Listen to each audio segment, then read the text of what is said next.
In the grand hall of an opulent luxury hotel, smooth, gleaming marble reflects the majestic chandeliers hanging from the ceiling, bathing the space in a golden glow. Every corner of the establishment exudes opulence, from the imposing marble columns to the artistic frescoes adorning the walls. The clientele parading through belongs to the global elite, high society and celebrities. That evening, among them, is Isabella Montserrat, a millionaire renowned worldwide for her extravagant style and haughty demeanor. As usual, Isabella makes a dramatic entrance. Draped in a sumptuous gown from a renowned designer, her crystal heels glide across the floor, each step resonating with authority. Her neck sparkles with a necklace studded with diamonds so massive it seems to light up the room by itself, while her wrists are weighed down by heavy gold bracelets. Her perfectly made-up face carries a mask of arrogance. She avoids meeting anyone's gaze, treating every employee and guest around her as if they were invisible, unworthy of her attention. Trailing behind her are two assistants, one carrying a designer bag, the other holding a tablet to jot down her every whim. Isabella utters only a few words, each an imperious command, delivered with the air of someone accustomed to immediate submission. Meanwhile, in a quiet corner of the hall, Elias, a black man in his 40s, diligently performs his duties. Tasked with keeping the hotel spotless, he mops the floor with precision and a quiet dignity, his professionalism undeterred by the indifference of the guests. As Elias focuses on his work, loud laughter catches his attention. Isabella and her friends are speaking loudly about their Caribbean vacation, oblivious to the staff around them. Suddenly, distracted by her own arrogance, Isabella fails to watch her step. She slips on the freshly cleaned floor, letting out a sharp cry. Furious, she immediately turns to Elias, pointing a finger at him as if he were guilty of some grave offense against her dignity. "This is unacceptable. How dare you leave the floor slippery here?" she shouts, her voice echoing through the hall. Elias, despite the anger rising within him, remains composed. He slowly straightens, a calm determination on his face. "Madam, I apologize for the incident, but a sign warning of the wet floor was in place. I'm doing my best to keep this place spotless. You, cleaner, do you realize what you've done? This floor is an ice rink because of you. Do you have any idea who I am?" she yells, drawing the attention of other guests in the hall. The murmurs among the crowd indicate that some are beginning to take notice of the scene. Aware of the growing embarrassment, Elias knows he must choose his words carefully. Taking a deep breath, he replies, "I understand this is unpleasant, madam, but I assure you it was not intentional. We all share responsibility for our safety here." Isabella, red with anger, seems unwilling to let the matter go. Turning to her friends for support, she sneers, "Look at him, as if he understands what it's like to live in my world. I'm not here to deal with the mistakes of a mere cleaners."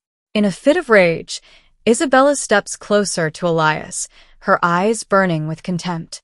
Without thinking of the gravity of her actions, she raises her hand and slaps him violently, a gesture that reverberates like thunder in the hall.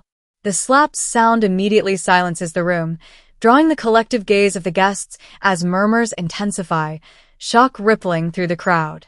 Elias, stunned, touches his cheek, but refuses to let the pain overcome him. He stands still, his eyes fixed on Isabella, a mix of sorrow and dignity in his expression. The room falls silent, all eyes on the surreal confrontation where wealth collides with humiliation. "How dare you touch me?" Isabella demands, attempting to maintain control. Her assistants, frozen in place, are unsure how to respond. "That's enough, madam," interjects a man from the back of the room, a guest unable to remain silent any longer. "You cannot treat people this way. We're all human beings, regardless of status."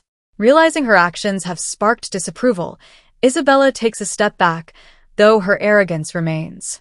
"I have nothing to prove to anyone," she retorts, her voice trembling slightly, betraying a vulnerability she refuses to acknowledge. At that moment, a hotel manager, alerted by the commotion, quickly approaches.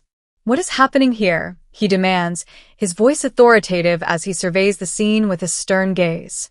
Isabella, realizing she's overstepped, tries to defend herself.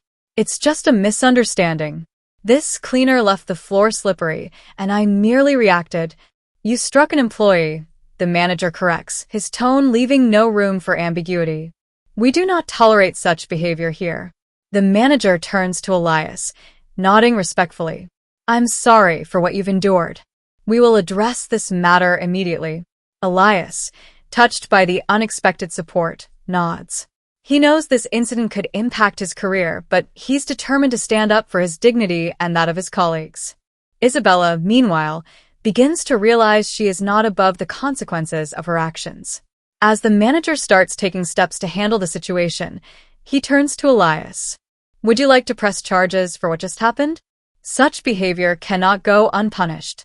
Though nervous, Elias feels a surge of determination. Yes, I want to press charges. This kind of conduct should not be tolerated, no matter the person's status.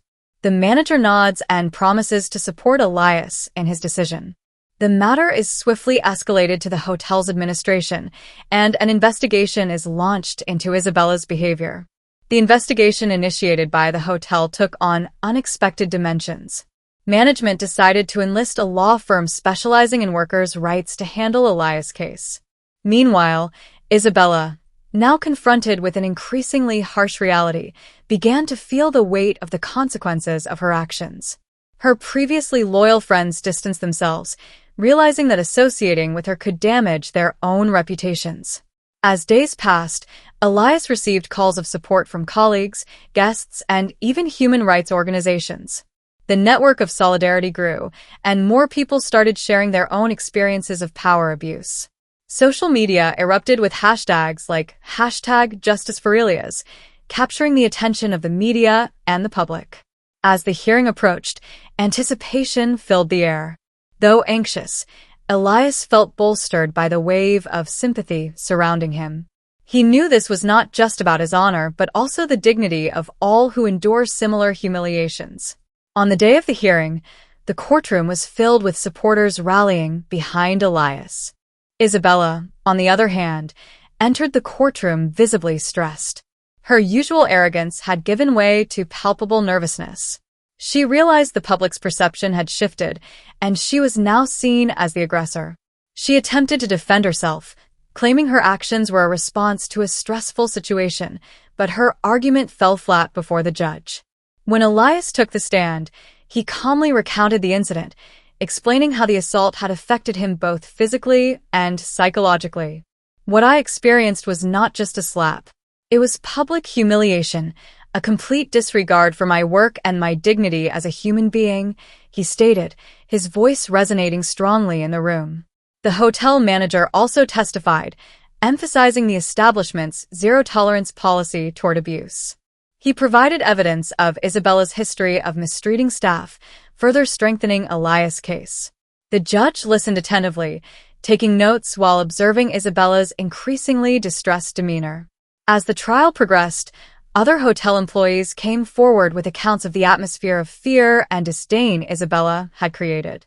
Their stories of discrimination and intimidation added depth to the case, transforming what initially seemed like an isolated incident into a symbol of the often overlooked abuse of power.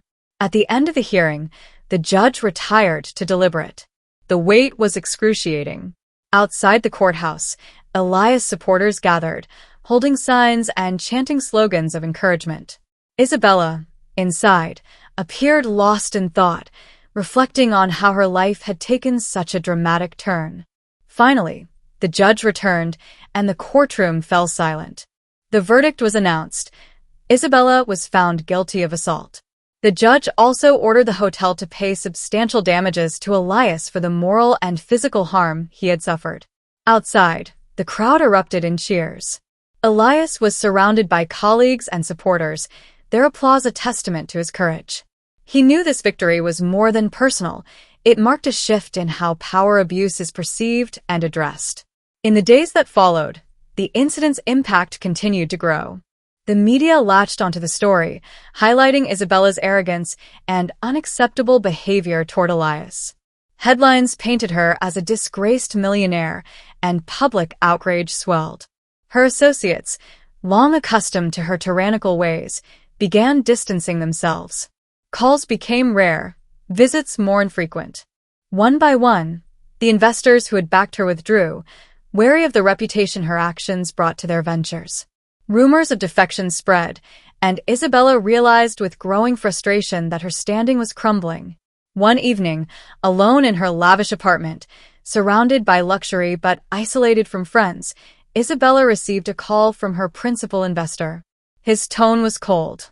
"Isabella, we've decided to suspend our partnership until this matter is resolved. It's not in our interest to be associated with someone who behaves so irresponsibly." The news hit Isabella like a dagger. She had always believed her wealth and status shielded her from the consequences of her actions, but now she faced the stark reality of her downfall. She hung up, tears streaming down her face, realizing her privileged life was collapsing around her. Meanwhile, Elias continued to receive messages of support from colleagues and guests who had witnessed the incident. Discussions on social media surged, inspiring others to share their own stories of injustice. Elias' story became emblematic of a broader fight against the arrogance of the privileged. This story's conclusion serves as a reminder that every voice matters, regardless of status. Injustices must be confronted, and everyone deserves to be treated with respect and fairness. In doing so, we can all contribute to a world where human dignity triumphs over arrogance and contempt.